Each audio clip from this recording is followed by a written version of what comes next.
क्या हम भी बार्बेनहाइमर जैसा कोई जादू रिक्रिएट कर सकते हैं इंडिया में? क्योंकि भाई पिछले कुछ दिनों से दिसंबर की पैक्ड रिलीज डेट्स को देखकर काफ़ी सारी जानकारी मिली है, जहां पता चलता है कि अराउंड 22 दिसंबर के आसपास 4 से 5 मूवीज को रिलीज किया जाएगा, वो भी बहुत ही बड़ी बड़ी वाली, जिसमें से जैक स्नाइडर की रेबल मून भी आती है, एक्वामैन 2 भी है, डंकी है, सलार है। तो भाई काफ़ी बवाल होने वाला है 22 के आसपास। जहां सलार एंड डंकी की न्यूज़ को लेकर ये न्यूज़ ज़्यादा ही जोर पकड़ी हुई थी कि इंडियन एग्जिबिटर्स को एक मेल रिसीव हुआ सलार्स के मेकर्स की तरफ से किसी तरीके की रिलीज डेट की इंक्वायरी को लेकर कि क्या उनकी भी सलार मूवी 2024 के क्रिसमस के आसपास रिलीज की जा सकती है। जो कि इस इंक्वायरी वाली न्यूज को इंडस्ट्री के इनसाइडर्स ने अपनी तरफ से कंफर्म किया गया है कि Salaar versus Dunki most probably एक थिंग हो सकता है, जिसपे मैं अभी भी मेकर्स का ऑफिशियली रिलीज डेट का अनाउंस करने का इंतजार करना चाहूंगा पूरी तरीके से इस पे हामी देने के लिए। मगर जस्ट इन केस इमेजिन करके देखो, क्या अपने भी ऐसे सपने सच हो सकते हैं कि क्या इंडिया में भी सलार वर्सेस डंकी को बार्बेनहाइमर की तरह सेलिब्रेट और रिक्रिएट किया जा सकता है? तुम्हें क्या लगता है, क्या इंटरनेट पे दोनों स्टार्स के फैंडम्स किसी भी तरीके का मजाक को डाइजेस्ट कर भी सकते हैं? क्या कोई सरकाज़म एक्सेप्ट भी कर सकता है? जहां आई नो कि भाई बार्बी एंड ओपेनहाइमर यूएस में भी एक टॉक्सिसिटी खड़ी हुई थी, जो कि मेनली जेंडर बेस्ड इशू था, जिस तरीके से दोनों मूवीज अपने अपने को प्रेजेंट करती थी, जिसकी आग थोड़ी अपनी इधर इंडिया तक भी आई थी। मगर फिर भी सारी बातों को लेकर ऊपर नीचे आगे पीछे कर सबने मोमेंट को एंजॉय ही किया था और यादगार मोमेंट बना था। उस जोक ने खुद को इतना बड़ा कर लिया कि उसका एक विकिपीडिया पेज एग्जिस्ट करता है कि हमने जैसे कोई बहुत बड़ी चीज क्रिएट कर दी है। जिसपे से मैं इस इंस्टेंस को इंपॉर्टेंट क्यों ही कंसीडर करता हूं, क्योंकि मैं ये बात जानता हूं कि भाई दोनों पिक्चरें बुरी नहीं होने वाली।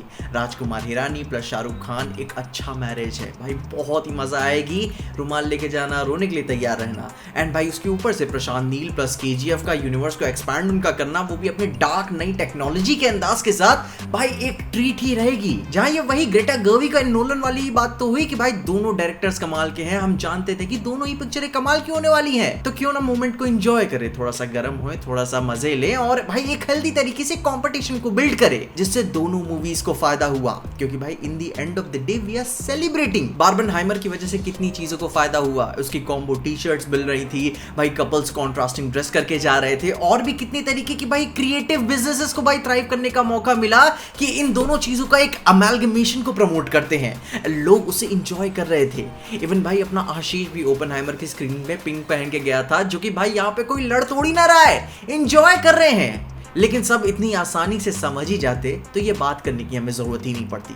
हर दूसरे दिन एक नया फैंडम खड़ा हो जाता है, मैं भी हैरान हो जाता हूँ उसे देखकर, जहाँ एक इनोसेंट से मजाक को लेकर भाई कोई अपने IANs, अपने अल्फा मेल डोमिनेंस को दिखाने के लिए आ जाते हैं कि ये लौड़े अंधा है क्या, हॉलीवुड के दलाल, मार्वल की झांट, DC के टट्टे, आजा दे दूं तुझे प्यार के झटके।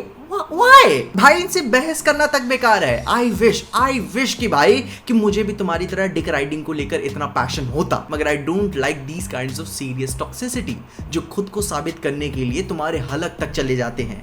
जहां सच बताऊं, इन फैंडम्स को इतना थोड़ा टाइम बिताने के बाद, एक्सपीरियंस करने के बाद मुझे पता चला है कि इन्हें जोक्स लेना नहीं आता। ये इनसेंसिटिव हो चुके हैं कि अगर कोई किसी चीज के मजे ले लेना तो भाई इनसे नहीं समझा जाता कि भाई इसने कह क्या दिया। ये बिल्कुल भी कॉम्प्रिहेंड नहीं कर पाते हैं कि भाई मजे लेना, जोक्स मारना, सरकाज़म करना, हेट करना नहीं होता।